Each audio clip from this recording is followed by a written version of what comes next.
खुशामदीद आप सबको हमारी तरफ से। आप इस वक्त प्रोग्राम देखना शुरू कर चुके हैं जी। सलाम जेके गुलिस्तान न्यूज़ का मॉर्निंग शो, और आज का मॉर्निंग शो लेकर आपका मेज़बान इशफा गौहर हाजिर खिदमत है। सामीन नाज़रीन, आज 15 मार्च यानी वस्त मार्च तक 50% मार्च आज है, यानी आज 15 तारीख है। सुबह के 8:37 हुआ चाहते हैं, यानी हम 2 मिनट आज आप लेट है आपके सामने, इसके लिए माजरत ख्वाह। लेकिन प्रोग्राम के तय फॉर्मेट के हिसाब से 3 पड़ावों पर प्रोग्राम को ले आएंगे जी।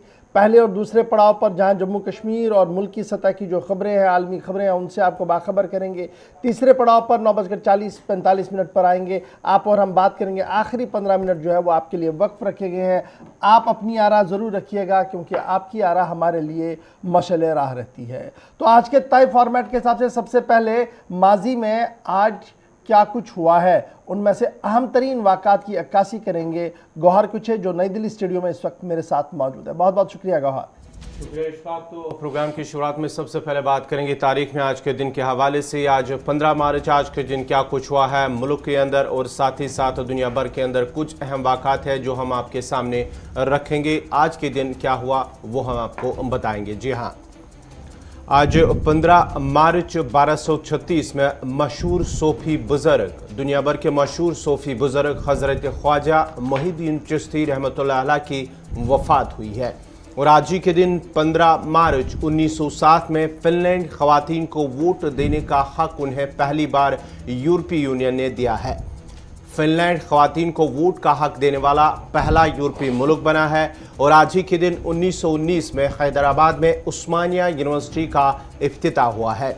और आज ही के दिन 15 मार्च 1964 में सोवियत यूनियन ने मशरकी कजाकिस्तान में जौहरी तजुर्बात किए हैं, वो आज ही का दिन था।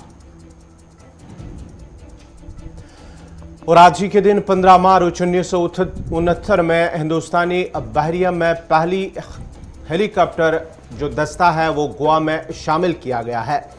और 1984 में आज ही के दिन यूरोपीय मुल्क तंजानिया का आईन मंजूर हुआ है। और आज ही के दिन 15 मार्च 1744 में फ्रांसीसी शहनशाह लुइस ने बरतानिया के खिलाफ जंग का ऐलान किया है।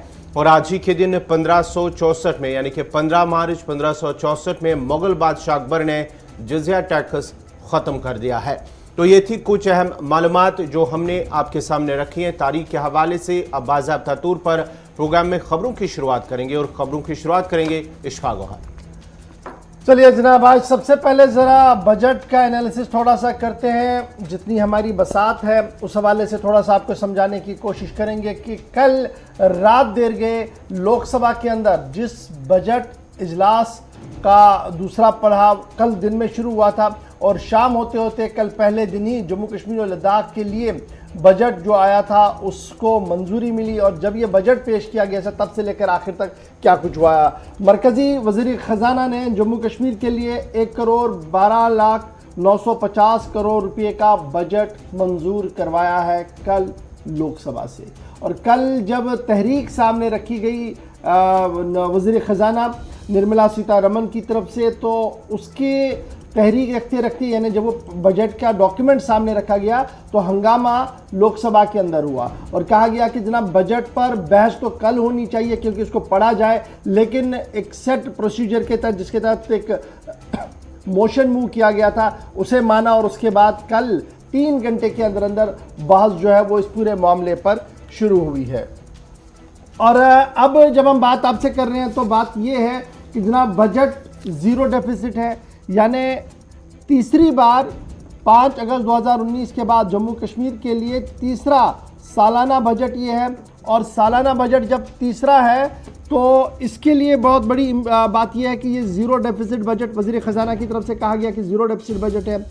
कोई भी नया टैक्स नहीं लगाया गया है। ये इस बजट की चंद बातें आपको रखूँगा, और साथ साथ ज़रा बजट की तस्वीरें भी कल की चलाइएगा लोकसभा की। कोई भी नया टैक्स इस बजट के अंदर जो कल पेश किया गया इसमें नहीं लगाया गया है। और ये भी साफ कर दिया गया कि इकोनॉमी जो हमारी है, मईशत जो जम्मू कश्मीर की है, ये जनाब बढ़ेगी जी 7.5% तक, यानी economy will grow at the rate of 7.5%। जो हमारे ताजिर ब्रादर्स हैं वो इस बात को और इकोनॉमी को जानने वाले लोग हैं वो समझ सकते हैं कि निर्मला सीतारमण ने क्या खाका आगे खींचा है जी।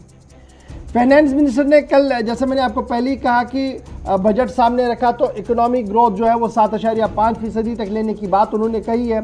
और कल ये भी कहा गया कि 18,860 करोड़ रुपया सप्लीमेंट्री ग्रांट्स होंगे जी बापत साल 21-22, यानी जो अभी करंट फाइनेंशियल ईयर हमारा चल रहा है, चंद दिन बाकी है, इसमें 18,860 करोड़ रुपये जो सप्लीमेंट्री ग्रांट्स थे उन्हें भी कल मंजूरी जो है वो मिली है लोकसभा के अंदर। और इस तरीके से जो मेजर बातें हैं, अब ज़रा मेजर बातों पर आते हैं कि क्या कुछ है जी बजट में, क्योंकि अभी तक आप मोटी मोटी बातें हर तरफ से सुन रहे थे। हमारी नज़र जो बजट के अंदर चली गई है और जो रिसर्च कुछ साहब ने निकाला है सुबह सुबह जी, उसके अंदर कश्मीर को रेल के ज़रिए से कनेक्ट किया जाएगा जी मुकम्मल तौर पर अगले साल। ये हदफ पहला है जो मुकर्रर किया गया है। उसके बाद मेट्रो रेल दौड़ेगी जी जम्मू और कश्मीर के डिस्ट्रिक्ट्स के अंदर, यानी जम्मू श्रीनगर के अंदर और जम्मू के अंदर। उसके लिए 2022-23 का वक्त जो है वो मुकर्रर किया गया है। इसके लिए रकूमात मकसद रखी गई है। रेवेन्यू जो है वो 25,314 करोड़ रुपये तक आ गया है और हमारा 35,581 करोड़ रुपया सेंटर हेल्प होगी। 29,750 करोड़ रुपया प्राइम मिनिस्टर डेवलपमेंट पैकेज का भी इस बजट के अंदर जो है वो रखा गया है। फिर जब आप इसको और खंगालने की कोशिश करेंगे तो PRIs जो हमारे रिप्रेजेंटेटिव्स है अर्बन लोकल बॉडीज़ के अंदर, उनके लिए रखा गया जी 1,313 करोड़ रुपया, DDCs के लिए 200 करोड़ रुपया, BDCs के लिए 71 करोड़ रुपया, JMC और SMC जम्मू म्यूनसिपल कॉरपोरेशन और श्रीनगर म्यूनसिपल कॉरपोरेशन के लिए 100 करोड़ रुपया, लेक्स एंड जो हमारे लेक्स के लिए है, जो हमारे दरिया लेक्स हैं, झील है, उनकी सफाई के लिए 373 करोड़ रुपीज़ रख दिए गए।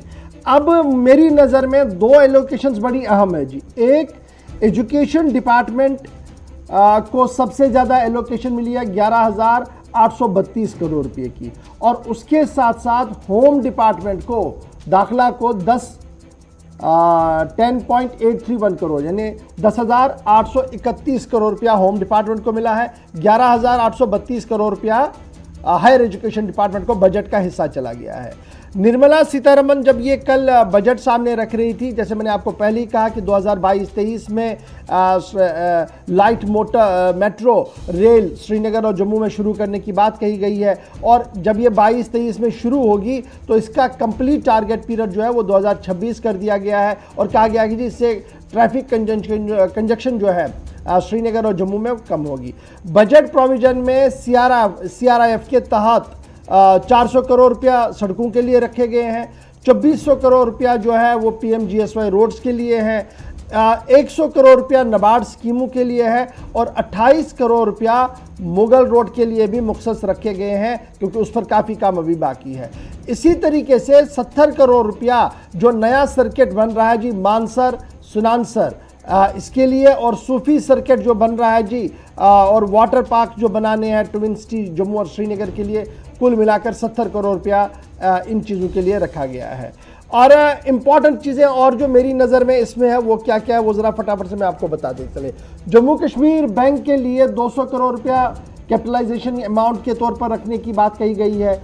20 करोड़ रुपया जी इस्टेब्लिशमेंट ऑफ हाईवेज और resting places Jammu Srinagar highway और अपनी दूसरी हाईवे के लिए जी।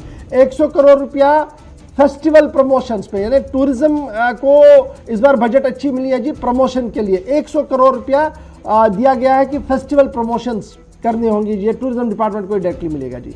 357 करोड़ रुपया सॉलिड वेस्ट मैनेजमेंट को 2 म्यूनसिपल कमिटीज़ के अंदर मिलेगा जी, म्यूनसिपल कॉर्पोरेशंस के अंदर मिलेगा, और 76 ULBs के अंदर मिलेगा। That total cost is 357 crore rupees. उसके साथ साथ जब आप इसको और खंगालेंगे तो आपको पता लगेगा कि 200 करोड़ रुपया procurement of machinery and equipments के लिए रखा गया, और 400 करोड़ रुपया ड्रग्स इन हेल्थ सेक्टर के लिए, यानी हेल्थ को लेकर आपको टोटल जब आप देखेंगे इसको 406 करोड़ रुपया आपको मिलेगा जी, 600 करोड़ रुपया मिलेगा, 200 करोड़ रुपया का आपको मशीन और इक्विपमेंट्स लाने हैं, 400 करोड़ रुपये का आपको ड्रग्स देने होंगे जी, दवाइयाँ देनी होंगी, कहाँ पर, हेल्थ सेक्टर के अंदर।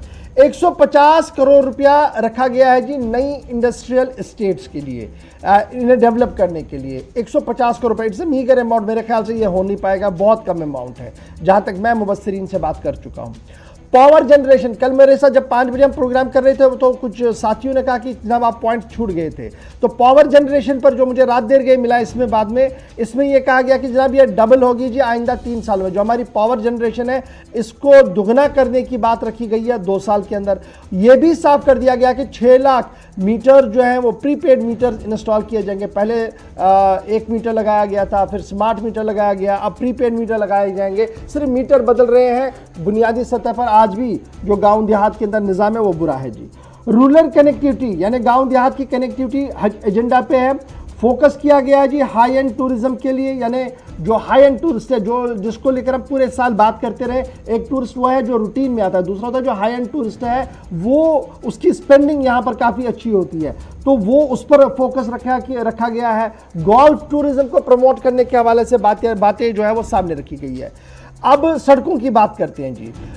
इस बजट के अंदर यह कहा गया कि 6000 किलोमीटर रोड लेंथ जो है वो ब्लैक टॉप की जाएगी रवा साल के दौरान। ये साल जो नया बजट साल शुरू होगा जी 23-24 का, उसमें इसको जी मुकम्मल किया जाएगा।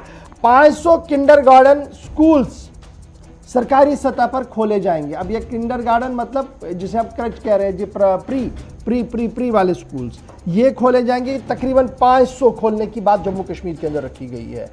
200 करोड़ रुपया मिशन यूथ के तहत मिलेगा जी जम्मू कश्मीर के अंदर। मिशन यूथ मतलब आपको याद होगा कि खुद रोजगार स्कीमों को लेकर, और digitalisation of police station, installation of CCTV cameras को भी प्रायोरिटाइज किया गया, और इस सिलसिले में भी पैसा जो है वो रखने की बात कही गई है। तो ये मोटी मोटी बातें हैं जी जो इस बजट के अंदर हमें नजर आई है, और उसका खाका हमने आपके सामने रख दिया। अब कुछ दोस्त हमें ये सोच रहे होंगे जनाब मुलाजमतों के हवाले से क्या कुछ है, तो मेरी अभी तक जहां तक नजर गई है बजट के अंदर गौर, वो ये है कि डायरेक्ट रिक्रूटमेंट के लिए कोई पॉलिसी अभी तक नहीं है इसमें।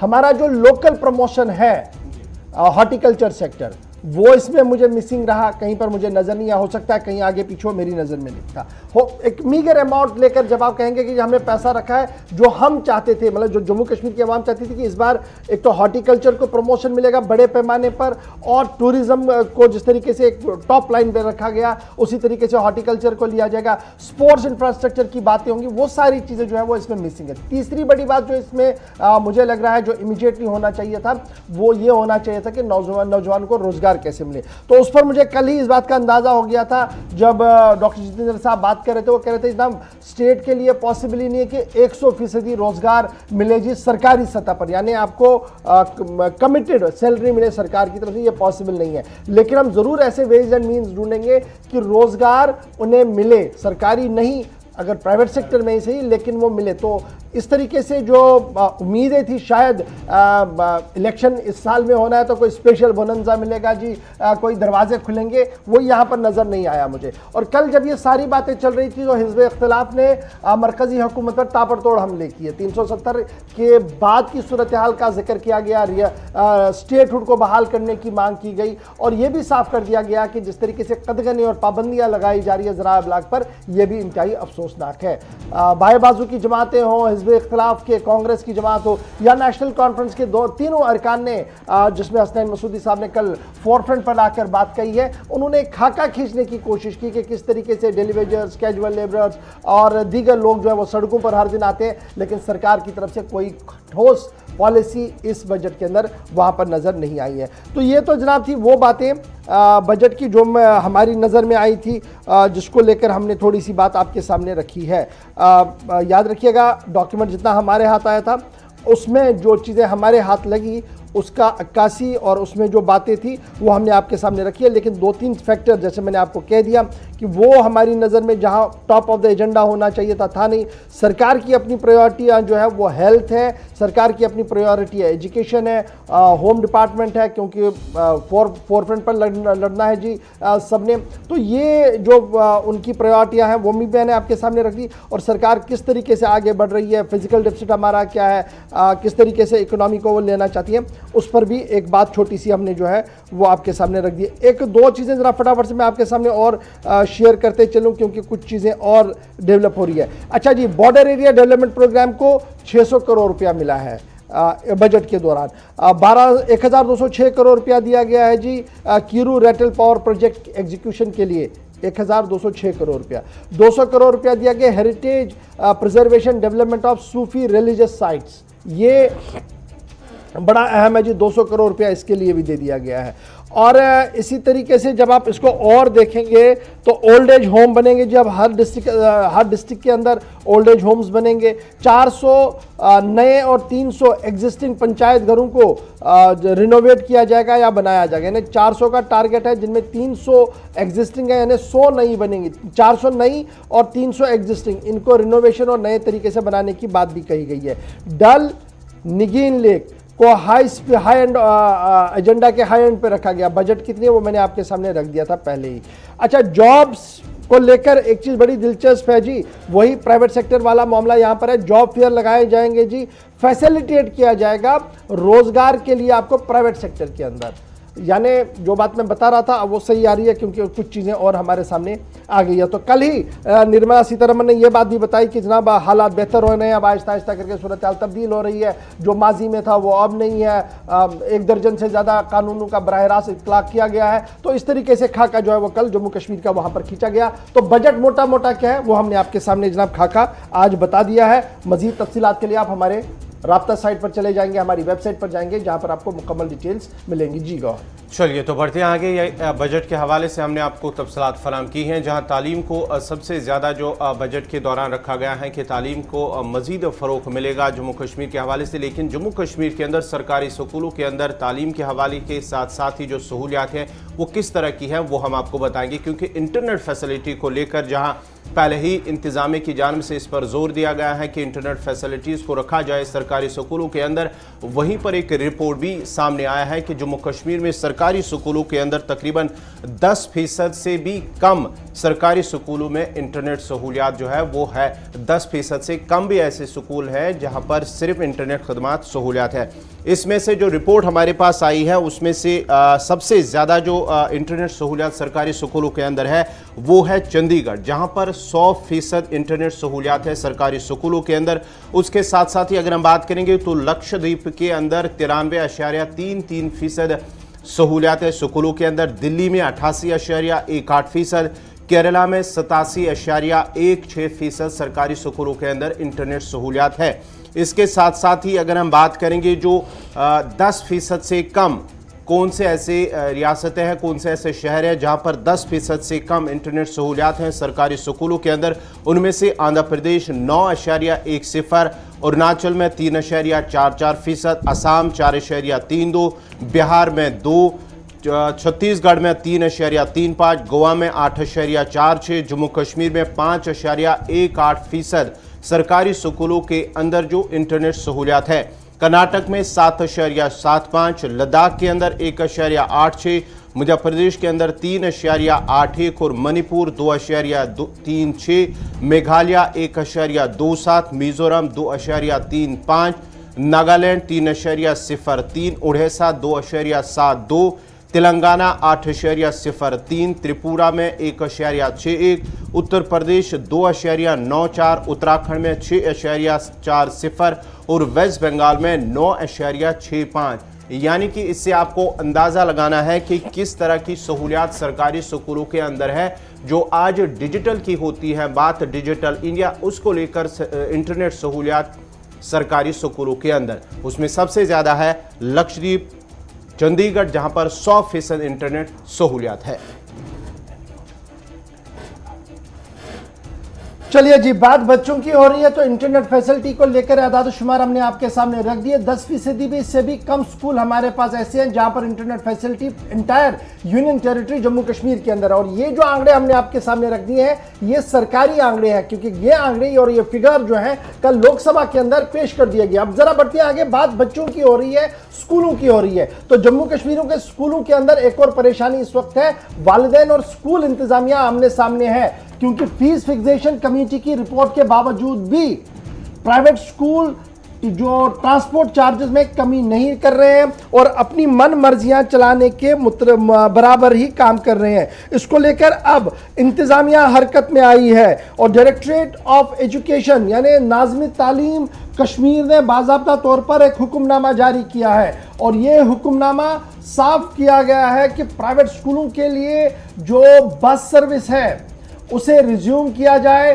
फिल फॉर, और जो फीस फिक्सेशन कमेटी की हिदायत है उन्हीं के मुताबिक आपने आगे बढ़ना होगा। आपको याद होगा कि जो प्राइवेट स्कूल्स एसोसिएशन का एक दड़ा है, एक सेक्शन है, उन्होंने इसको मानने से इनकार किया तो उन्होंने कहा था कि हम नहीं मानेंगे जी। अब डंडा चला है जी डायरेक्टर स्कूल एजुकेशन कश्मीर की तरफ से, there should be increase of 12% in transport fees which was being paid by the student availing transport facility in October 2019.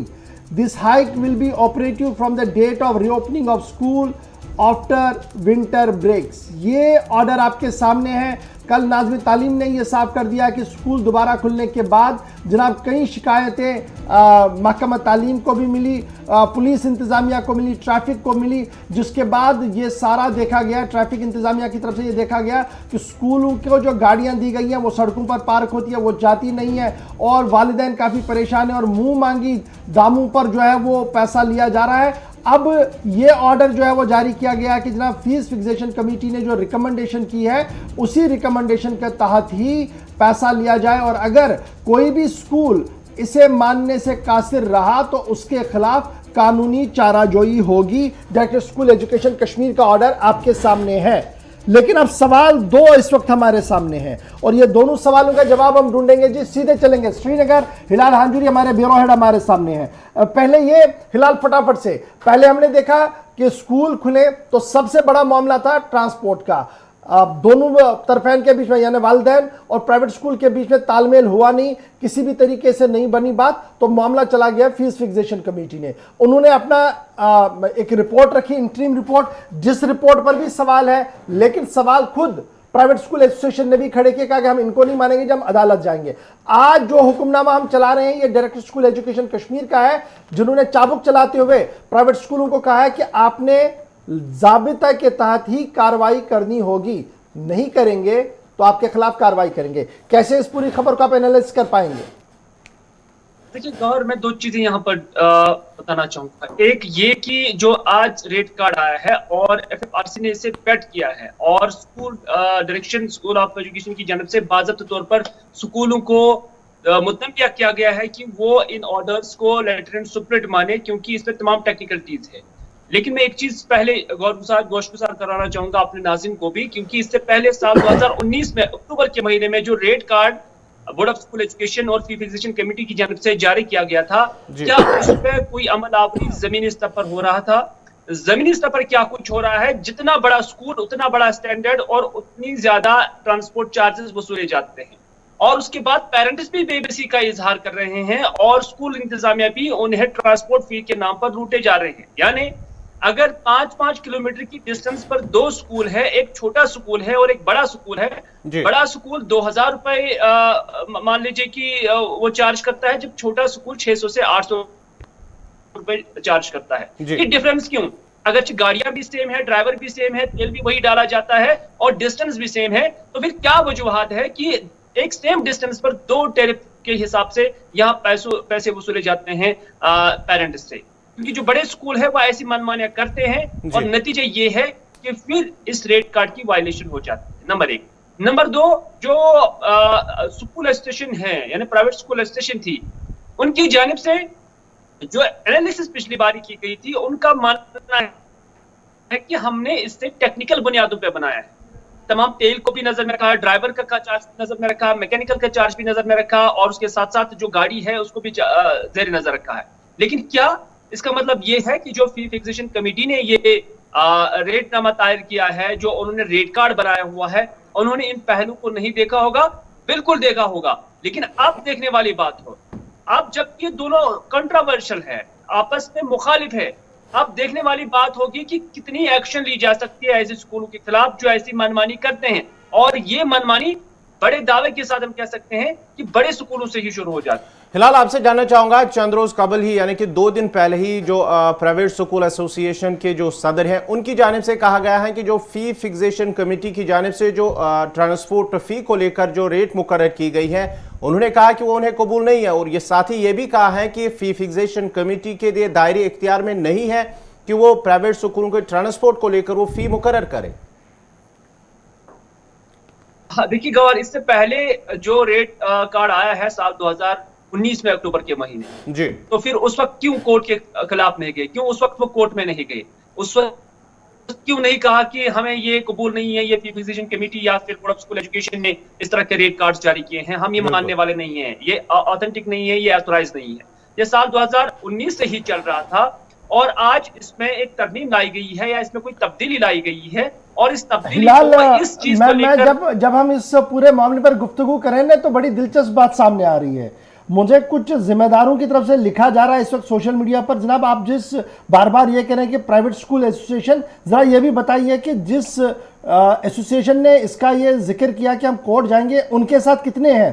क्योंकि अक्सर स्कूल जो है वो उसके खिलाफ है, यानी प्राइवेट स्कूल एसोसिएशन भी 2-3 हिस्सों में बढ़ चुकी है अब इस पूरे मामले को लेकर। हाँ बिल्कुल, मैं सोशल मीडिया से इससे पहले भी देख रहा था कि जब प्राइवेट स्कूल एसोसिएशन की जानिब से ये रेट कार्ड जारी किए गए और उसके बाद मेरे साथ कुछ स्कूल वालों ने राब्ता किया है और उन्होंने बाज़ाब्ता तौर पर अपने फेसबुक आईडी पे भी डाला हुआ था कि अगर प्राइवेट स्कूल एसोसिएशन ने 1950 रुपए 5 किलोमीटर दायरे के लिए अपना फी मुकर्रर किया है, हम 800 में ही करेंगे। मेरे पास उसके स्क्रीनशॉट्स हैं कि ऐसे स्कूल भी हैं जो उन्होंने डायरेक्टली रिजेक्ट किया जी। वार साहब को कहा कि वार साहब ठेकेदारी नहीं करेंगे जी, ये गुमराहकुन बयान दिए जा रहे हैं और हमें जलील करने की कोशिश हो रही है, इस तरीके के बयान मुझे भेजे जा रहे हैं, स्क्रीनशॉट्स भेजे जा रहे हैं। बहुत बहुत शुक्रिया जी फिलहाल यहां पर हमारे साथ ज्वाइन करने के लिए। फिलहाल बड़ी खबर यह है कि जनाब सरकार ने मन बना लिया, फीस फिक्सेशन कमेटी ने जो बात सामने रखी है उसके हिसाब से ही प्राइवेट स्कूलों को गाड़ियां चलानी होगी। लेकिन एक बड़ी बात जो हिलाल ने बताई कि क्राइटेरिया 12% का क्या था, उसकी भी बेस लाइन जो है वो क्लियर होनी चाहिए ताकि कंफ्यूजन जो है वो दूर हो जाए। छोटा सा ब्रेक के उस पार एक एनकाउंटर शुरू हुआ है। कहां पर यह एनकाउंटर है, क्या कुछ हो रहा है पूरे मुल्क के अंदर, इस पर भी गुफ्तगू करेंगे छोटे से ब्रेक के फौरन बाद।